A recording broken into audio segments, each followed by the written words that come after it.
We continue now at the top of Daf Memheyam and Beis in Meseches Sotah. This is Sotah Daf 45b.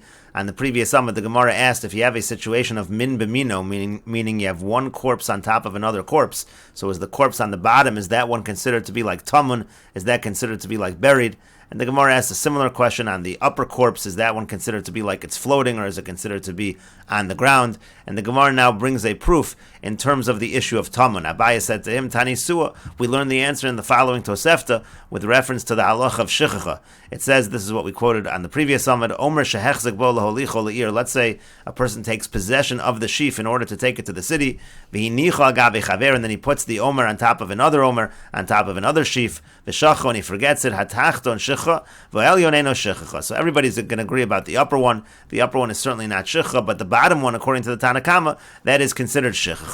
Rabbi Shimon ben Yehuda, Omer misham Rabbi Shimon. Rabbi Shimon ben Yehuda says, in the name of Rabbi Shimon, shnein enon shicha, they're both not shicha, the upper one and the bottom one. Hatachton mimneshu taman, the bottom one is not considered shicha because it's buried, because it's concealed. V'elyon mipneshu tzaf, and the upper one because it's floating, and that reason because it's floating, that was discussed on the previous summit. And so the Gemara now says, Savrua, right now we think, Dahani Tanoik Rabbi Yehuda Svirlu, that these Tanoim in this Tosefta, they all agree with the position of Rabbi Yehuda, the Omar Besada Prat L'Taman, that in general, when it comes to the halach of Shichacha, it says the word Besada, and that excludes the case of Taman, meaning if it is considered to be Taman, it certainly would be excluded from Shichacha. So what's the machlokas over here in this case? My lav, V'hakamiflagi, aren't they arguing about this very issue about min b'mino? Demar Savar min b'mino havitaman, that one holds that if it's min b'mino, if it's all the same species, one sheaf buried under another sheaf, that is considered taman, and it is excluded. Umar Savar lo havitaman, and lo havitaman, and the other one says no, if it's min b'mino, that's not considered taman, and that's exactly the machlokas. The machlokas over here in this Tosefta is exactly the question, is the answer to the question that we asked on the previous Amud. And the Gemara says, lo, no, not necessarily. Ikar Rabbi Yehuda Svirlu, it could be that if everybody agreed with Rabbi Yehuda, the Kuli Alma min b'mino havataman, everyone would agree that if it's the same species, it is considered like taman. That's a possibility. V'hacha beplugsa Rabbi Yehuda v'Rabbanan kamiflagi. And here in this Tosefta, they're arguing about this very issue, whether taman is excluded. That's the same machlokas we had between Rabbi Yehuda and the Rabbanan. The Rabbanan follow the Rabbanan, that it's considered to be shichra, meaning to say it's not excluded. For Rabbi Shimon ben Yehuda, Rabbi Yehuda, and Rabbi Shimon ben Yehuda, he holds like Rabbi Yehuda that besada is prat taman, that taman is excluded from the halach of shichra.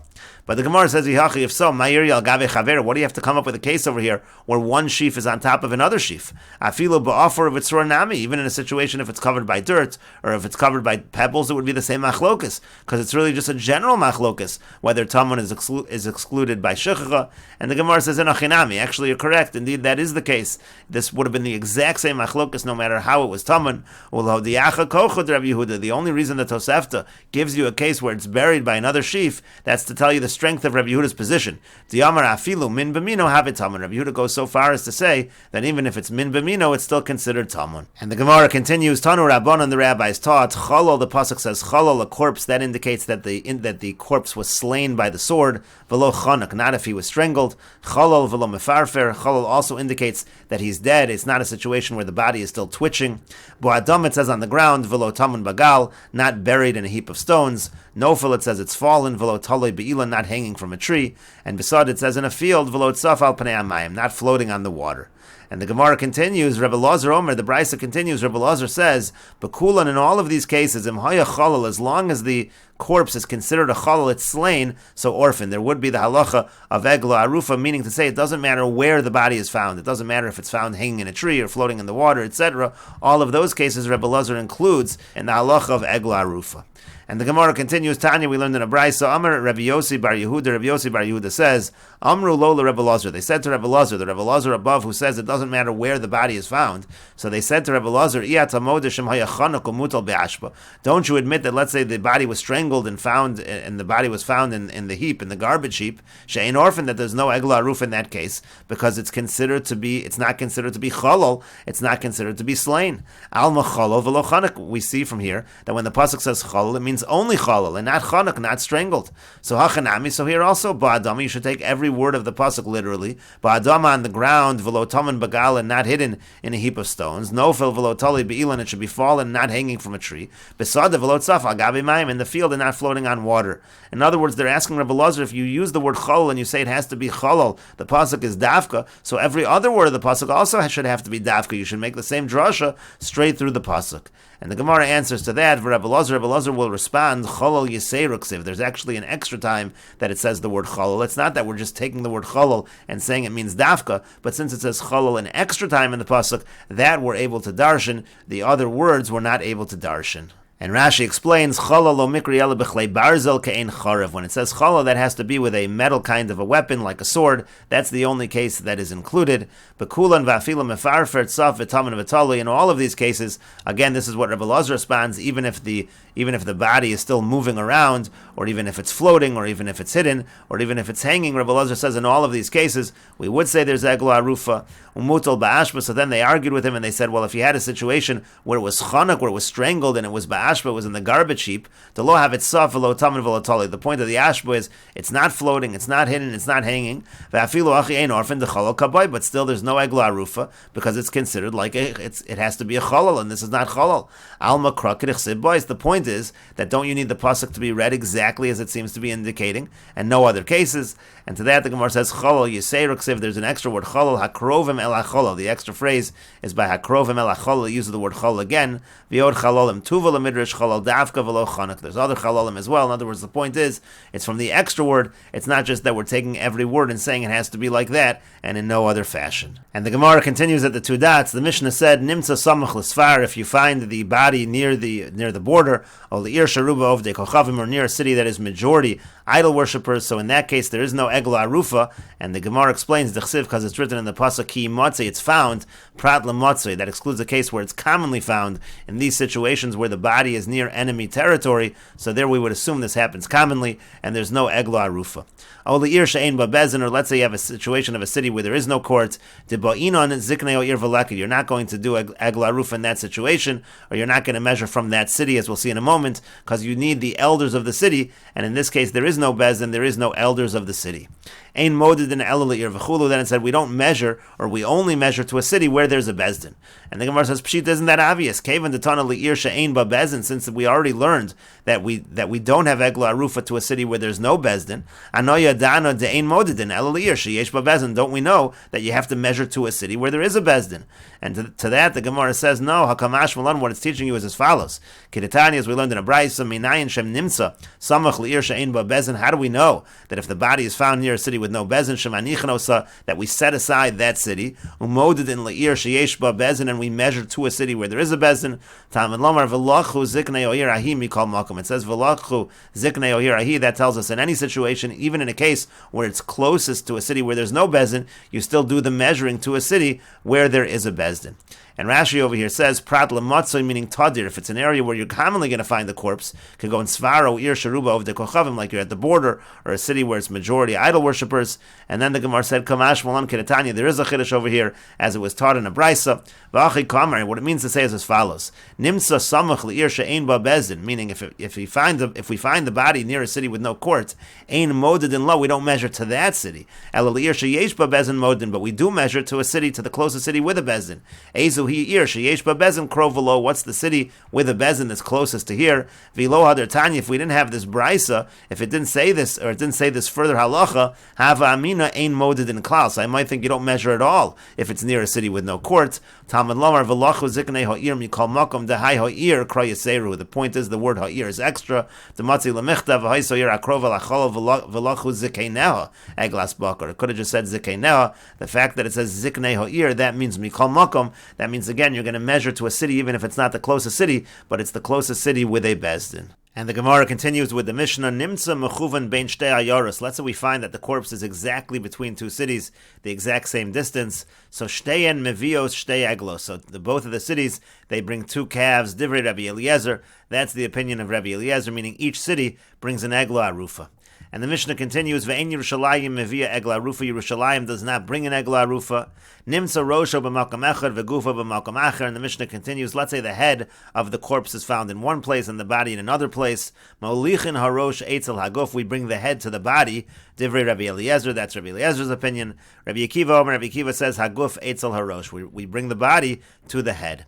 Me'ayin hayu modedim. Now, from what point in the body do we measure when we're trying to determine which city is the closest? Rabbi Eliezer Omer mitiburo. Rabbi Eliezer says from the navel, from the middle of the body. Rabbi Akiva Omer mechotmo. Rabbi Akiva says from his nose. Rabbi Eliezer ben Yaakov Omer mimokam shenase cholo. Rabbi Eliezer ben Yaakov says from the area where he became a corpse, meaning where the person was killed, which is mitzavaro, from his neck. And the Gemara says, my time of Rabbi Eliezer, what's the reason of Rabbi Eliezer? Meaning, what's the reason of Rabbi Eliezer that if the body is exactly between two cities, you bring two egla arufas? Kasavar, it's because Rabbi Eliezer holds efshel etzamtzem, that we're able to be precise in our measurements, so we're able to tell if something is exactly in the middle. Ukroven, when the pasuk says kroven, nearby, vafilu krovos, even if there's multiple cities that are nearby, they both bring the egla arufa. And the Gemara continues at the two dots. The Mishnah said, "Vein Yerushalayim mevia egla arufa." Yerushalayim doesn't bring an egla arufa. The Amar Kra Larishta, because in the context of egla arufa talks about the fact that it's an inheritance. Because Savar Yerushalayim lo neschalka l'shvatim, and our Tana holds that Yerushalayim was not a portion to the shvatim, rather it belonged to Klal Yisrael as a whole. The pasuk says, "Ki yimatzei cholol ba'adama." Asher Hashem Elokecha nosen l'chol l'rishta. The pasuk the Gemara is referring to is it says if you find this corpse in the land which was given l'rishta for an inheritance, and again Yerushalayim is given over to the entire Jewish people, it's not like an inheritance, and therefore it is not included. And the Gemara continues at the two dots. The Mishnah said, Nimsa rosho b'makam v'chulu. If the head is found in one place and the body is found in another place, so then we had a machlokas tanoim. Rabbi Eliezer said, we bring the head to the body, and Rabbi Akiva said that we bring the body to the head. And the Gemara says, B'maika miflagi. What issue are they arguing about? Ileimu le'inyan medida kamiflagi. If you're going to say they're arguing about measuring, in other words, according to Rabbi Eliezer, you bring the head to the body, you measure from where the body is, and according to Rabbi Akiva, you bring the body to the head and you measure from where the head is. But that doesn't make sense. Hamidiktani Seifa, because it says at the end of the Mishnah, it already says in the end of the Mishnah, May ayin hayumodidin, from where on the body do they measure? So that issue is already discussed in the next part of the Mishnah. Mechlal dereisha lo b'medida askin, and that implies that in the beginning, in this first part of the Mishnah that we're looking at now, when we move the head to the body or the body to the head, the issue there has nothing to do with measurements. And so the Gemara says, you're right. Amr Rabbi Yitzchak says, really the Mishnah over here is addressing a different issue. But meis mitzvah kana mekomo kamiflagi. They're arguing about the issue. There's a halacha that a meis mitzvah, it acquires the place wherever the body is, where it died, so that becomes its place where it's going to be buried. And this is what the Mishnah is saying. Lekovro kana mekomo. To bury it, so wherever it is, it acquires that place. Now what happens if the head of the corpse is found in one place and the body is found in another place? Rabbi Eliezer says you bring the head to the body. Rabbi Akiva says haguf eitzel harosh, you bring the body to the head. And the Gemara says, "B'mai kamiflagi." So what's the issue at hand over here? What are they arguing about? Marsavar gufe beduchte nafel. So one of them holds that the body, it fell in its place. Reisha did not even nafel, and the head rolled somewhere else. It moved. So the primary location where the person died was where the body is. Umar Savar, and the other one holds Reisha hecha de nafel. Nafel, the head where it fell, that's where it fell. And gufu deroid vazel, it's the body that rolled somewhere else. It's the body that ran off, so to speak, somewhere else. And so therefore it's the head that is the area where the person is considered to have died, and that area is the area which he acquires.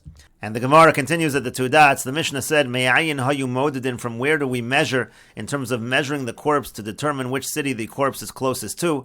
And there was a machlokas tanoim in the Mishnah from which part of the body you do the measurement. And the Gemara says, B'mai komiflagi, what's the machlokas tanoim over here? Mar savar ikar chiyusa biape. One says the main life of a person comes from his nose, meaning comes from the breathing. Umar savar ikar chiyusa bitiburi. And the other one says that the main life of a person comes from his navel, meaning from the food that he eats, from the nourishment. And the Gemara says, Leima kihani tanoi. Let us suggest that this machlokas of tanoim in our Mishnah is the same as the machlokas tanoim in the following brisa.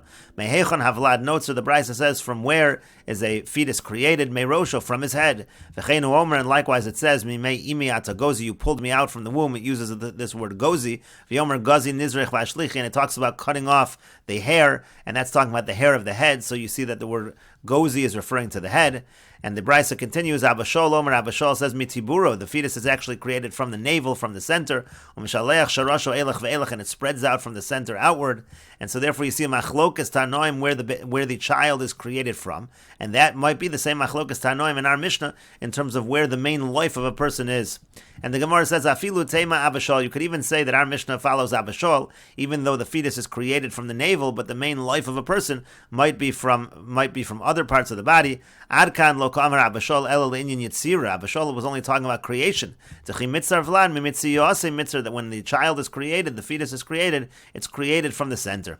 Avalinyan chiyusa, but it could be in terms of the life of the person. To kuli alma ba'apehu. Everybody agrees that the nose is primary. Dechsiv, as it's written, kol asher nishmas ruach chaim be'apav. It talks about nishmas ruach chaim, that the spirit of life is be'apav, is in the nose, and so therefore it could be that Abba Shol agrees. Abba Shol agrees even to that point. And the Gemara continues at the two dots. Rabbi Eliezer ben Yaakov, Rabbi Eliezer ben Yaakov says, from where do you measure from? Mimakom shenasa cholal mitzavaro, from the area where he became a corpse, meaning from the neck, from where he was killed. And the Gemara says, my time with Rabbi Eliezer ben Yaakov. What's the reason of Rabbi Eliezer ben Yaakov? Kedichsiv, as it's written in the pasuk.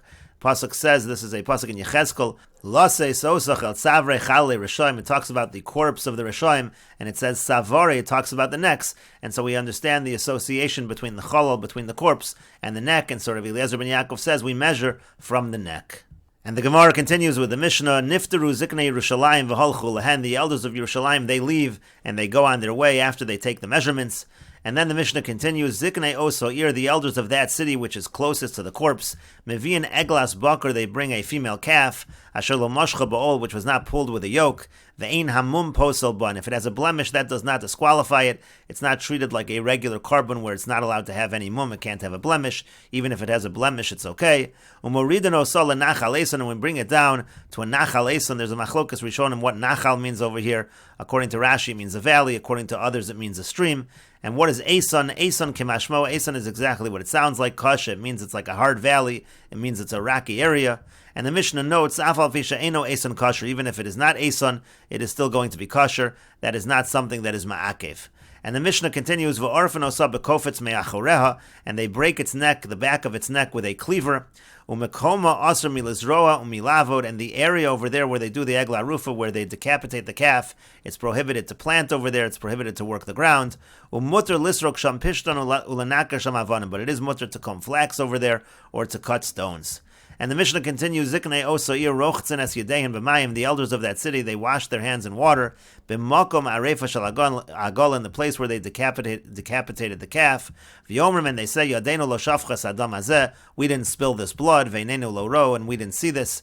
And the Mishnah says, V'chi al datenu, also would it ever occur to us, sheziknei bezin shofchei damim heim, that the elders of Bezin, that they would spill the blood. Rather, what it means is that this person didn't come to us and we let him go without food, and we didn't see him and let him go without escort, and that's why they're saying that we're not at fault for what happened over here. Rashi over here says, Niftaru ziknei Yerushalayim she'ein aleim elo limdod. All they have to do, the elders of Yerushalayim, the Sanhedrin, their job is to measure. Like the pasuk says, even though it's not Eson, it's still kosher. It's not something that's ma'akev. It's just a mitzvah that it should be Eson, that it should be a hard area, kosher. Bekofetz come in sack and gadol, again, that's like a cleaver. Me'achoreha, from its back, mimul arpa, from the back of the neck, that's where they decapitate it. Mekoma asr liolam, in that area it's forbidden forever to do work on that land. Do mutter lisrok shab pishtan, but it is mutter to comb flax there. Dafka nakar avoda she'ena begufa shel karka. In other words, is mutter, the Mishnah specifically choosing kinds of work that are not actually with the land itself, Kedem Mefarish Begemara, as the Gemara will explain. The Gemara will explain that the person didn't come to us and we let him go without food. That's what they mean, that our hands didn't spill this blood. Lo nereg al yadenu, he wasn't killed because of us. Because maybe had we let him go without food, so then he would need food and he'd need a rab from people, and maybe that's why he would have gotten killed. Lo reinu v'nachnu yechidi, and we didn't let him go alone, below chabura, without a group, without escorts. V'hainu ve'nenu lo ro. And that's what the pasuk means when it says our eyes did not see. And we will continue with this discussion in the next video on Daf Mem Vav Amud Aleph.